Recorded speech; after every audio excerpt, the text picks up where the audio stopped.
I remember the sound of the plates more than anything. Not the conversation. Not even the laughter, at first. Just the soft, repetitive contact of ceramic against wood as I set the table, one plate, then another, adjusting them slightly so everything lined up the way my mother liked. It was the kind of task I didn't think about anymore. I just moved through it. Someone said something behind me. I didn't catch it. Then my father's voice, lighter than usual. "Look at her." I didn't turn around. I assumed it was one of those comments that didn't require a response. Something passing. The phone came out. I noticed that part. The angle of it, slightly raised. Still, it didn't register as important.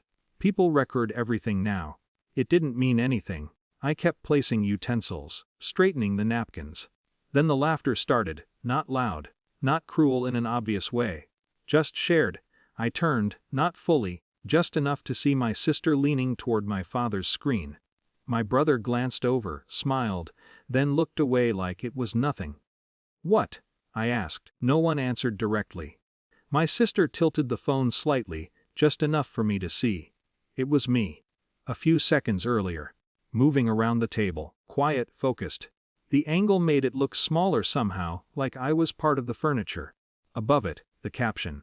"Look at this Phi Allure E. She was always a servant." I didn't read it twice. I didn't need to. For a moment, nothing moved.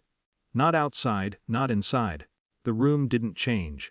They were still there, still standing in the same places, still treating it like something light. Like it was obvious. Like it had always been true. I looked back at the table. One plate slightly off center. I adjusted it. No one noticed that either.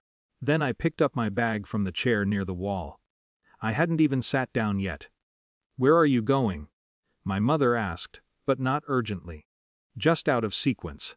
"I'm leaving," I said. It didn't sound like anger. It didn't even sound like a decision. Just a statement that had already settled. My father laughed once short. "Don't be dramatic." I didn't answer. I walked out before anyone needed to respond properly, before it could turn into something else. The next day was quiet in a different way. I didn't check social media.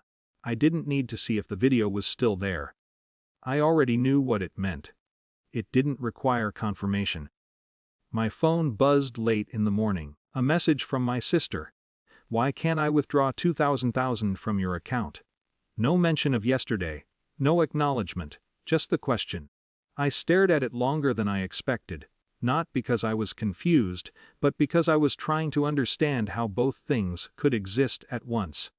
The video, the caption, the laughter, and this, access assumption. Expectation. I opened the banking app without replying, scrolled through permissions I hadn't reviewed in years. Names attached to things that had once felt temporary. It wasn't anger that moved my hands, it was something more precise. Correction. I removed access. One by one, no hesitation but no rush either. Each step deliberate, like I was finally reading something I had previously skimmed. Then I replied. "Because it's no longer your account to use." The typing bubble appeared almost immediately. Then disappeared. Then appeared again. When her message came through, it wasn't careful. "What is wrong with you?" I didn't answer that. 2. My father called an hour later. "What did you do?"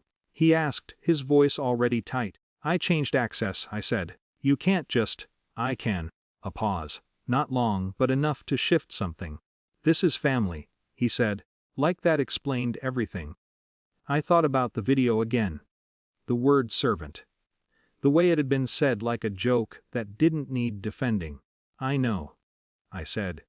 By the afternoon, the bank called. The voice on the other end was neutral. Structured.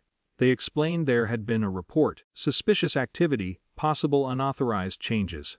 They asked me to confirm my identity. Then the actions. "Did you remove authorized users from your account?" they asked. "Yes." "Was this intentional?" "Yes." A brief pause. Keys clicking somewhere far away. "Understood," they said. "Everything appears to be in order." That was it. No escalation, no correction, just recognition. After that, the messages slowed.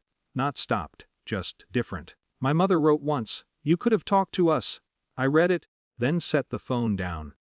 I thought about yesterday. About how easily everything had been said without talking at all. About how clear things had been, without needing explanation.